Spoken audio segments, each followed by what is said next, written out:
Hello friends. हम दिल्ली सल्तनत से संबंधित महत्वपूर्ण क्वेश्चनों पे चर्चा कर रहे थे और आइए इसी कड़ी में नेक्स्ट क्वेश्चन पे चर्चा करते हैं। हसन निजामी और फ़क्र ए मुदव्विर, एक नाम है हसन निजामी और एक है फ़क्र ए मुदव्विर, को किस शासक ने संरक्षण दिया था। यानी हम शिक्षा से संबंधित चर्चा कर रहे थे, शिक्षा का विकास किस प्रकार से होता है। तो हसन निजामी और फ़क्र ए मुदव्विर को किस शासक ने संरक्षण दिया था। इसका सही जवाब होगा कुतुबुद्दीन ऐबक। इसका सही जवाब क्या होगा? कुतुबुद्दीन ऐबक। अगला क्वेश्चन देखिए।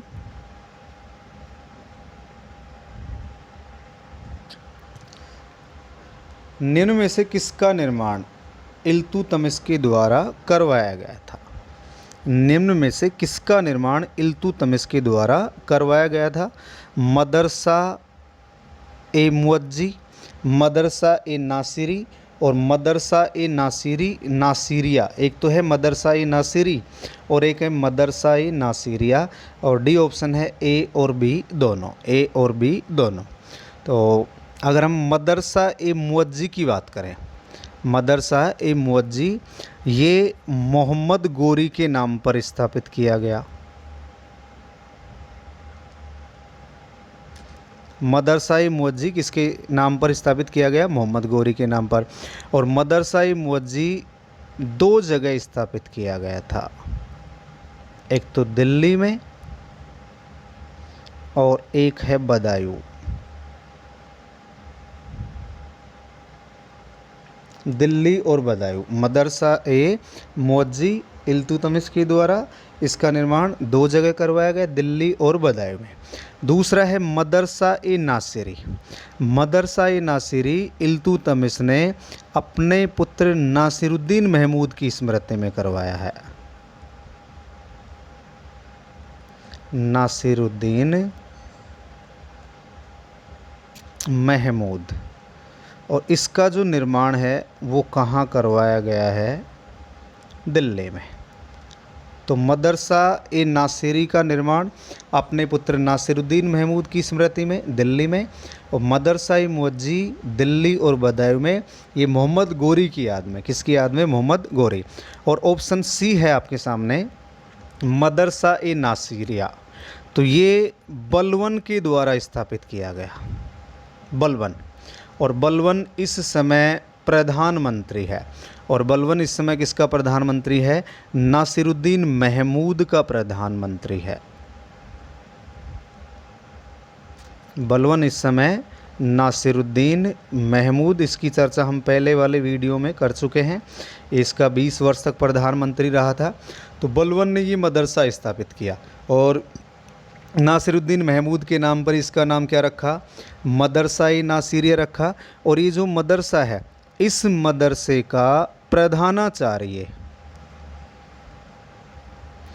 इस मदरसे का प्रधानाचार्य किसे नियुक्त किया गया था? मिनहाज उस सिराज। मिनहाज उस सिराज को, मिनहाज उस सिराज को इसका प्रधानाचार्य बनाया गया। और आपको पता है मिनहाज उस सिराज ने किताब लिखी थी तबकाते नासिरी।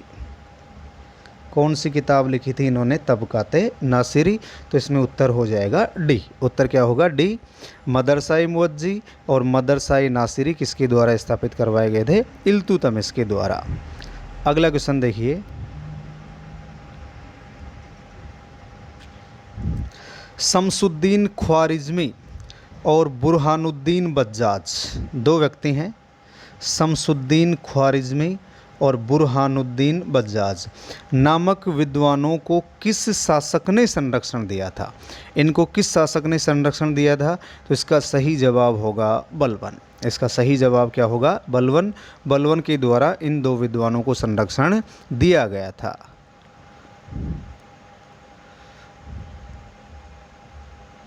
इसके बाद देखिए, फिरोज शाह तुगलक की शिक्षा व्यवस्था से संबंधित कौन सा कथन सत्य नहीं है। यानी फिरोज शाह तुगलक से संबंधित पूछा गया है कि उसकी शिक्षा व्यवस्था से संबंधित कौन सा कथन सत्य नहीं है। फिरोज शाह तुगलक का अध्ययन करने से पहले, यानी उसकी शिक्षा व्यवस्था का अध्ययन करने से पहले हमें ये भी ध्यान रखना है, जो अलाउद्दीन खिलजी था, अलाउद्दीन खिलजी ने हौज ए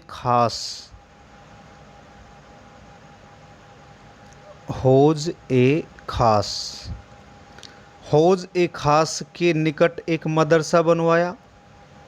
अलाउद्दीन खिलजी के द्वारा हौज ए खास के निकट एक मदरसा बनवाया गया था।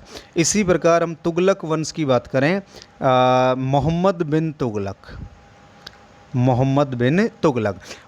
तुगलक की रुचि साहित्य में, इतिहास, दर्शन, यानी साहित्य,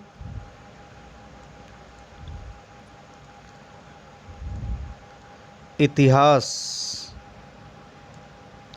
दर्शन, गणित, नक्षत्र शास्त्र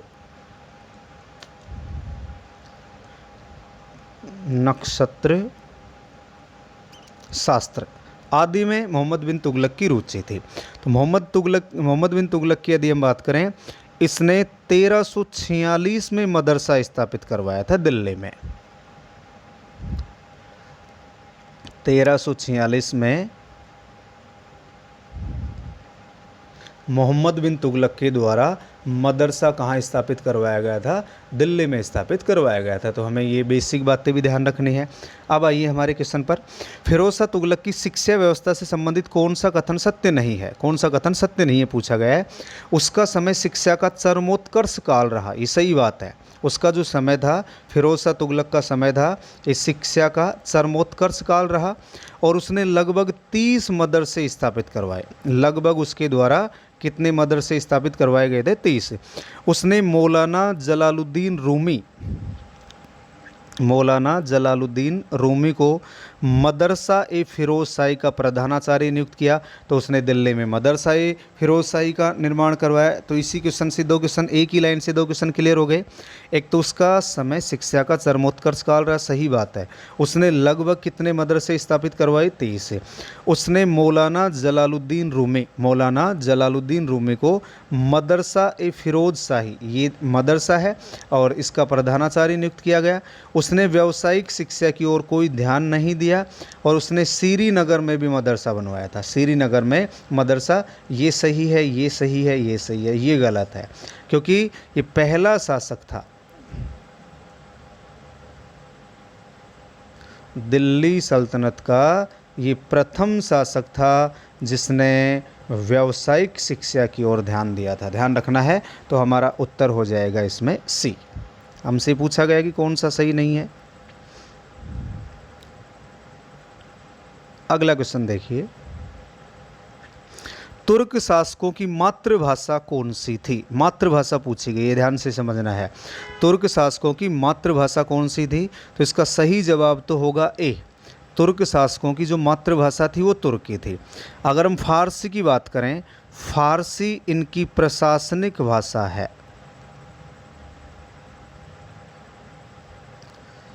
तुर्क शासकों की प्रशासनिक भाषा कौन सी है? फारसी है। अरबी की यदि हम बात करें, अरबी इनके धार्मिक कार्यों की भाषा है। धार्मिक कार्यों की भाषा। तो मातृभाषा तुर्की हो गई, प्रशासनिक भाषा फारसी हो गई, और धार्मिक कार्यों की जो भाषा है वो कौन सी हो गई? अरबी। तो इसका उत्तर होगा ए।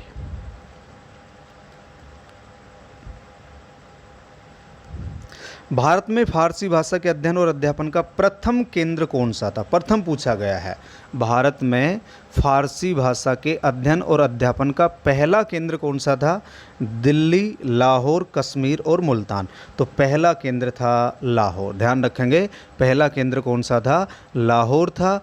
और मुल्तान की बात करें, ये भी प्रमुख केंद्र था फारसी भाषा का, ये भी प्रमुख केंद्र था। लेकिन पहला अगर पूछ लिया जाए तो पहला कौन सा केंद्र होगा? लाहौर होगा।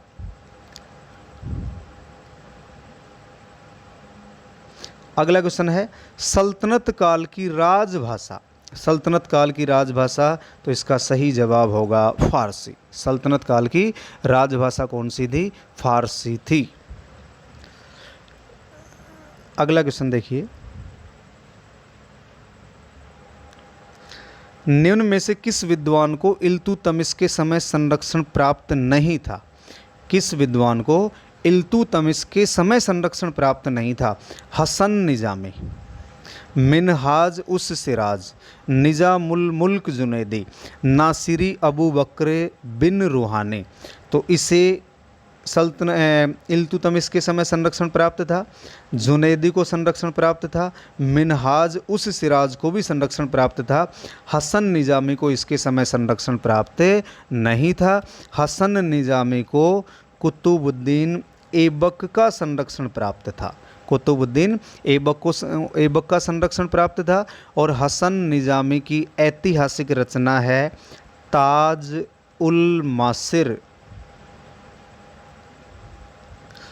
ताज उल मासिर। तो हसन निजामी की ऐतिहासिक रचना का नाम क्या है? ताज उल मासिर। और ऐबक इसे निसापुर से दिल्ली लेके आया था। निसापुर से कहाँ लेकर आया था? दिल्ली लेकर आया था। निसापुर से दिल्ली लेकर आया था। तो हमारा सही जवाब हो जाएगा ए। ये तीनों किसके समय है? इल्तुतमिश के समय है।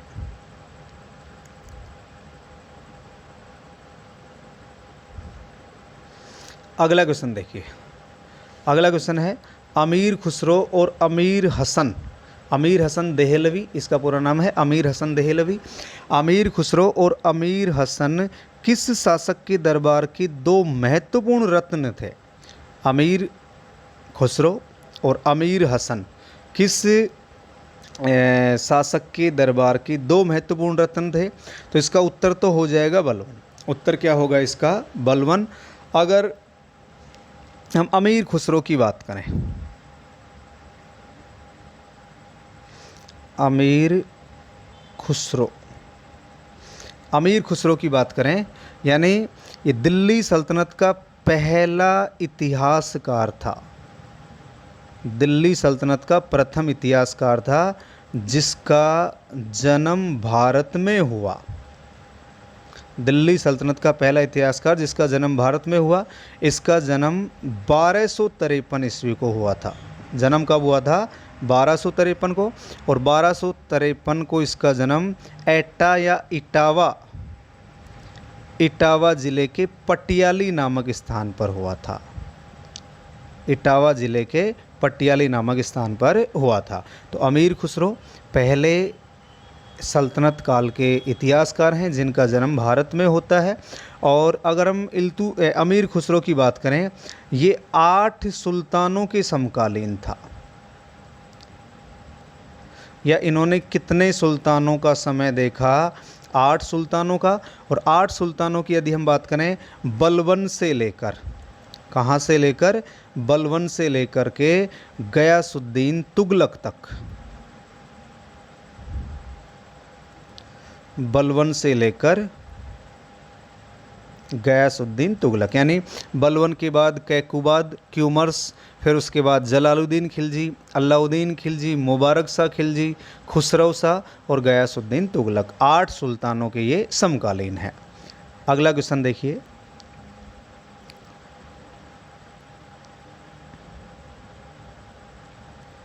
अमीर खुसरो से संबंधित कौन सा कथन सत्य नहीं है? यानी ऐसे क्वेश्चन से, एक क्वेश्चन से हमारे 4 क्वेश्चन क्लियर हो रहे हैं, उनको समझना आप। अमीर खुसरो से संबंधित कौन सा कथन सत्य नहीं है? इसमें देखिए, फारसी कविता का भारतीयकरण करने वाला प्रथम कवि था। फारसी कविता का भारतीयकरण, यानी फारसी कविता को भारत के अनुरूप लिखने वाला, तैयार करने वाला पहला कवि था। सही बात है। प्रथम फारसी कवि था जिसने अपनी फारसी रचनाओं में भारतीय मुहावरों एवं प्रचलित शब्दों का प्रयोग किया। ये बात भी सही है। प्रथम फारसी कवि था जिसने अपनी फारसी रचनाओं में भारतीय मुहावरों का प्रयोग किया एवं प्रचलित शब्दों का प्रयोग किया। उसने फारसी भाषा की एक नवीन शैली को विकसित किया जिससे सबक ए हिंदी कहा गया। जिसे क्या कहा गया, सबक ए हिंदी। अगर हम इसी प्रकार से बात करें, ज़बान ए हिंदवी, ज़बान ए हिंदवी जो उर्दू है, उर्दू को रेखता कहा जाता है। ज़बान ए हिंदवी में सर्वप्रथम रचना भी अमीर खुसरो ने की है। ज़बान ए हिंदी का मतलब क्या हुआ, उर्दू अथवा रेखता, उर्दू अथवा रेखता। और चौथा ऑप्शन है, उसका जन्म एटा के, एटा यानी इटावा के पटियाली में 1256 नहीं, उसका जन्म होता है 1253 में। तो ये गलत हो जाएगा और उत्तर सही होगा डी।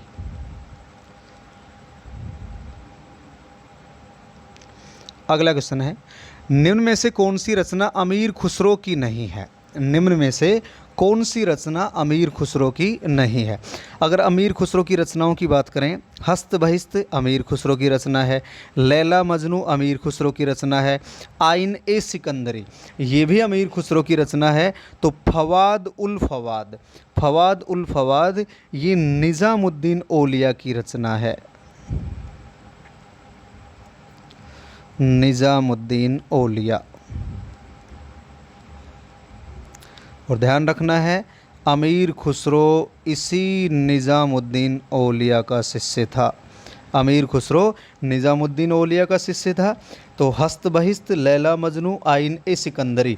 इनके अलावा यदि हम बात करें अमीर खुसरो की रचनाओं की, किरान उस सादेन, किरान उस सादेन, एक इनकी रचना है तुगलकनामा। एक रचना कौन सी है, तुगलकनामा। एक है नूह सिपेहर, एक है मिफ्ता उल फतू, एक है आसिका या देवल रानी खिजर खा, और एक इनकी पुस्तक है खजाइन उल फतू अथवा तारीख अलाई। अगला क्वेश्चन देखिए,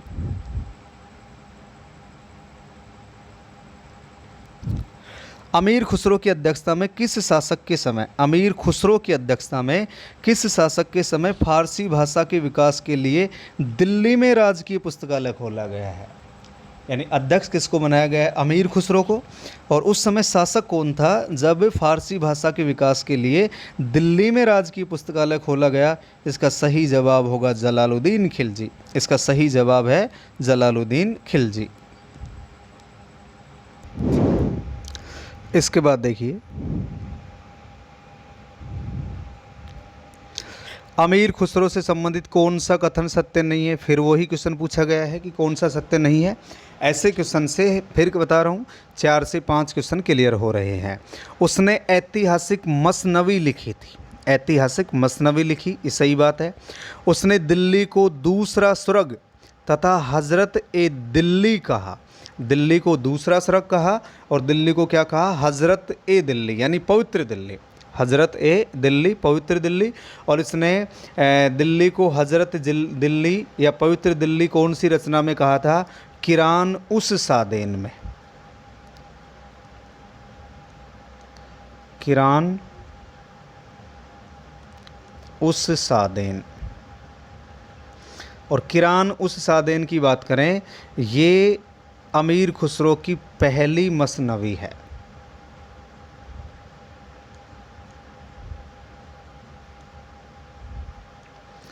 ये अमीर खुसरो की पहली मसनवी है। और सी ऑप्शन है, अलाउद्दीन खिलजी ने सर्वप्रथम की बात है, अमीर खुसरो को राज कवि के पद पर नियुक्त किया था। तो उसने ऐतिहासिक मसनवी लिखी, उसने दिल्ली को दूसरा स्वर्ग तथा हजरत ए दिल्ली या पवित्र दिल्ली कहा। और अलाउद्दीन खिलजी ने सर्वप्रथम अमीर खुसरो को राज कवि के पद पर नियुक्त किया। उसने इल्तुतमिश से लेकर गयासुद्दीन तुगलक तक 8 सुल्तानों का काल देखा। अभी हमने बात की इल्तुतमिश नहीं, बलबन। कहाँ से शुरू होगा, बलबन से लेकर गयासुद्दीन तुगलक तक। तो ऑप्शन हो जाएगा डी। तो इसका ऑप्शन क्या होगा, डी होगा, इतना ध्यान रखना है। अगला क्वेश्चन है, अमीर खुसरो से संबंधित, फिर अमीर खुसरो यानी अमीर खुसरो से संबंधित कोई भी क्वेश्चन अपन नहीं छोड़ेंगे। कंप्लीट जो भी अमीर खुसरो का वर्णन है, जो भी इसकी रचनाएं हैं, रचनाओं में कहाँ कहाँ क्या क्या जानकारी मिलती है, सभी की हम चर्चा करेंगे। उसका पूरा नाम अबुल हसन यामिन उद्दीन खुसरो था। अबुल हसन का अमीर खुसरो का पूरा नाम अबुल हसन यामिन उद्दीन खुसरो था। उसने अपनी रचना आसिका में मंगोलों द्वारा बंदी बनाए जाने का उल्लेख किया है। रचना कौन सी है? आसिका। तो आसिका इसी रचना का दूसरा नाम है। आसिका की बात करें, इसी का दूसरा नाम क्या है? देवल रानी खिज्र खां।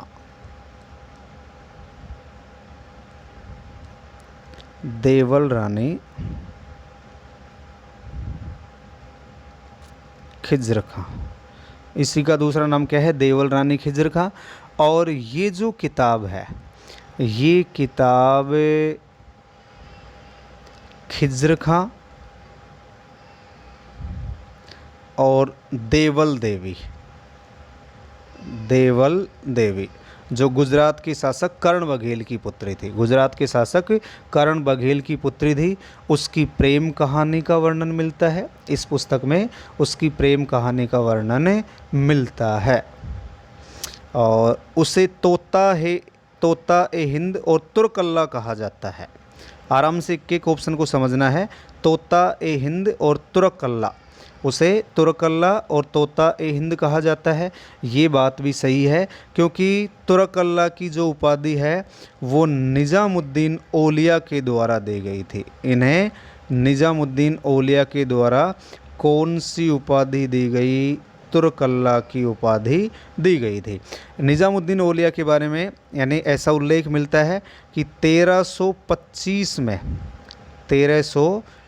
ईस्वी में निज़ामुद्दीन औलिया की मृत्यु होती है और जब अमीर खुसरो को इनकी मृत्यु की सूचना मिली उसी दिन अमीर खुसरो का भी देहांत हो जाता है और उसने किरान उस सादेन की रचना अलाउद्दीन खिलजी के आदेश पर की थी। अगला ऑप्शन है ये गलत है, अभी हम चर्चा कर चुके हैं। इसकी जो रचना है उसने कैकुबाद के आदेश पर की है। इसकी रचना अलाउद्दीन खिलजी ने यानी किरान उर्स सादेन की रचना अलाउद्दीन खिलजी के द्वारा किसके आदेश पर की गई थी? कैकुबाद के आदेश पर। और हम चर्चा कर चुके हैं ये अमीर खुसरो की पहली मसनवी है और इसकी रचना कब करता है? 1289 में। अमीर खुसरो ने इसकी रचना कब की है? 1289 में। तो इसका उत्तर हो जाएगा डी।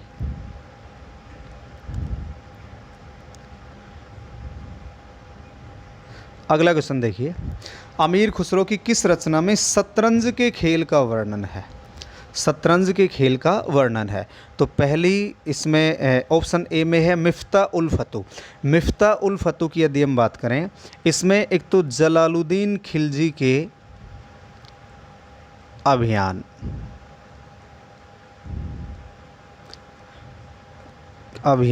की जानकारी, यानी मिफ्ता उल फतू में जलालुद्दीन खिलजी के जो सैनिक अभियान है उसकी जानकारी मिलती है और एक इसमें मलिक छज्जू के विद्रोह के दमन की जानकारी। मलिक छज्जू के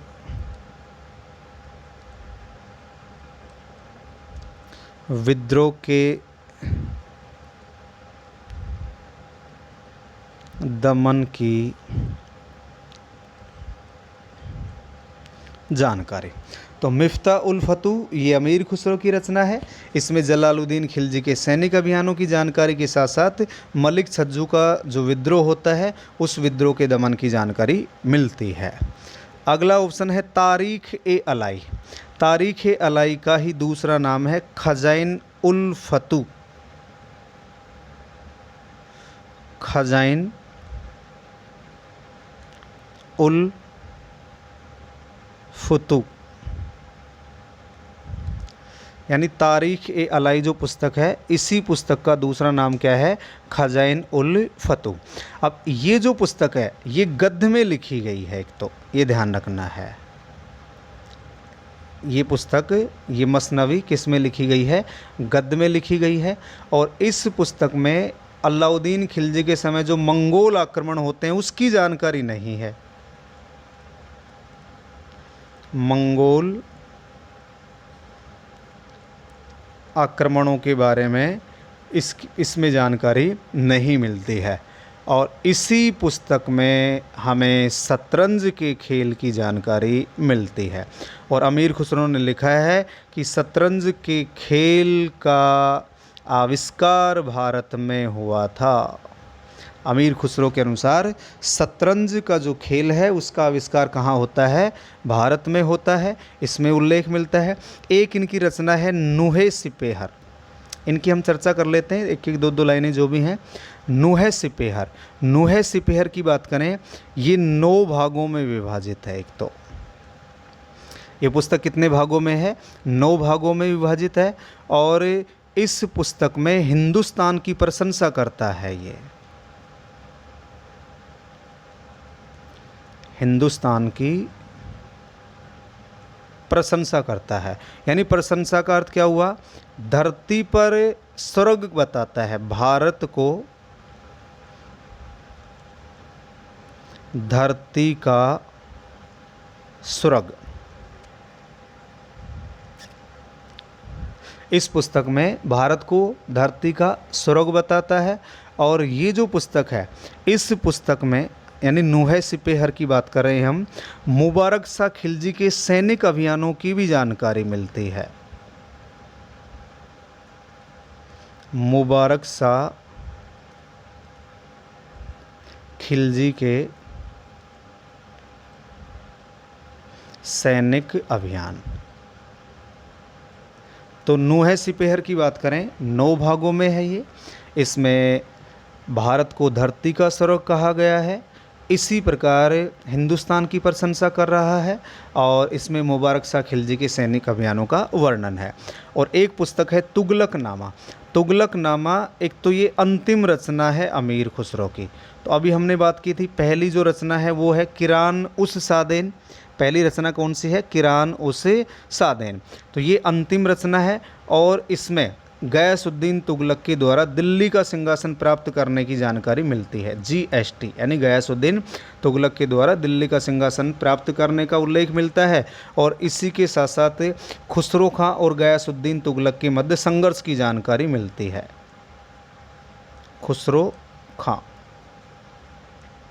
व GST गयासुद्दीन तुगलक के मध्य संघर्ष की जानकारी मिलती है। इसका सही जवाब हो जाएगा तारीख ए अलाई। अगले क्वेश्चन पे चर्चा करते हैं।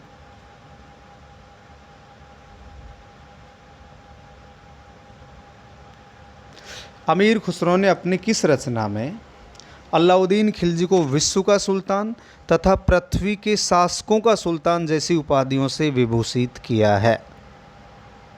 ध्यान से समझिए। अमीर खुसरो ने अपने किस रचना में अलाउद्दीन खिलजी को विश्व का सुल्तान तथा पृथ्वी के शासकों का सुल्तान, यानी और भी इनको उपाधियां दी गई, जैसे जनता का चरवाहा,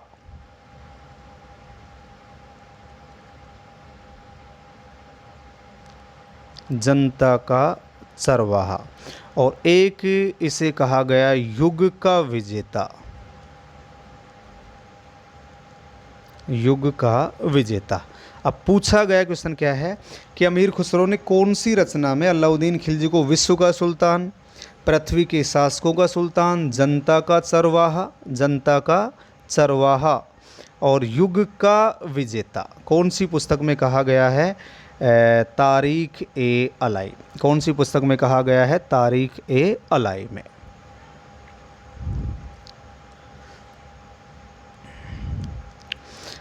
अगली पुस्तक देखिए।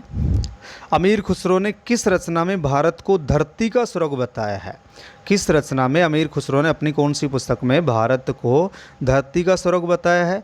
तुगलकनामा, नूहे सिपेहर, तारीख अलाई, एजाज खुसरवी। ये भी अमीर खुसरो की रचना ही है। तो इसका सही जवाब होगा नूहे सिपेहर। अभी हमने बात की, नूहे सिपेहर 9 भागों में है और इसमें मुबारक शाह खिलजी के सैनिक अभियानों की जानकारी मिलती है। हिंदुस्तान की प्रशंसा करता है और हिंदुस्तान की प्रशंसा करने के कारण ही उसे क्या कहा जाता है? हिंद का तोता। हिंद का तोता। अमीर खुसरो को किस नाम से जाना जाता है? हिंद का तोता अथवा तूतिए हिंद। तूतिए हिंद। तो इसका सही जवाब हो जाएगा नूहे सिपेहर। अगली कड़ी में क्वेश्चन है, राजकीय मुकुट का प्रत्येक मोती गरीब किसान की अश्रुपूरित आँखों से गिरी हुई रक्त की घनीभूत बूंद है। ये कथन किस विद्वान का है? राजकीय मुकुट का प्रत्येक मोती, राजकीय मुकुट का प्रत्येक मोती गरीब किसान की अश्रुपूरित आँखों से गिरी हुई रक्त की घनीभूत बूंद है। ये मत किसका है? ये कथन किसका है? अमीर खुसरो का। अमीर खुसरो की यदि हम बात करें, अमीर खुसरो ने तो यहाँ तक लिखा है कि भारतीय भाषा हर 100 कोस के बाद बदलती है। भारतीय भाषा 100 कोस के बाद बदलती है।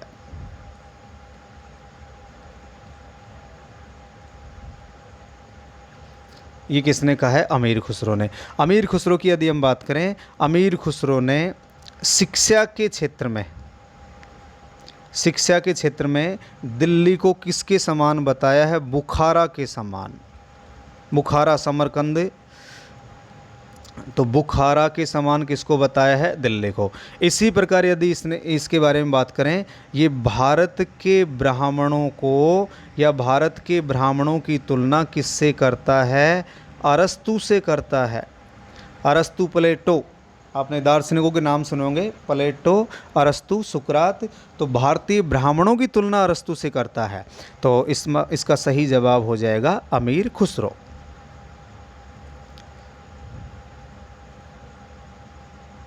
और अगला क्वेश्चन है,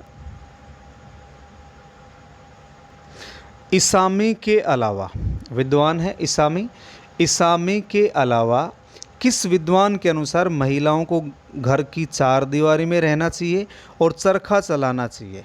इसामी के अनुसार, इसामी तो पहला विद्वान है जिसने ये बात कही है। तो इसामी के अलावा वो कौन है जो ये कहता है कि महिलाओं को घर की चार दीवारी में रहना चाहिए और उसे चरखा चलाना चाहिए? ये कथन भी किसका है? अमीर खुसरो का है। ये कथन भी किसका है? अमीर खुसरो का। तो ध्यान रखना है, अमीर खुसरो से संबंधित जो भी महत्वपूर्ण क्वेश्चन थे उन क्वेश्चनों का हमने अध्ययन किया है। और अमीर खुसरो की यदि हम बात करें, इसने खड़ी बोली के विकास में भी भूमिका निभाई थी। खड़ी बोली का विकास, इसने खड़ी बोली के विकास में भी महत्वपूर्ण भूमिका निभाई थी। तो दोस्तों, आज की वीडियो में इतना ही।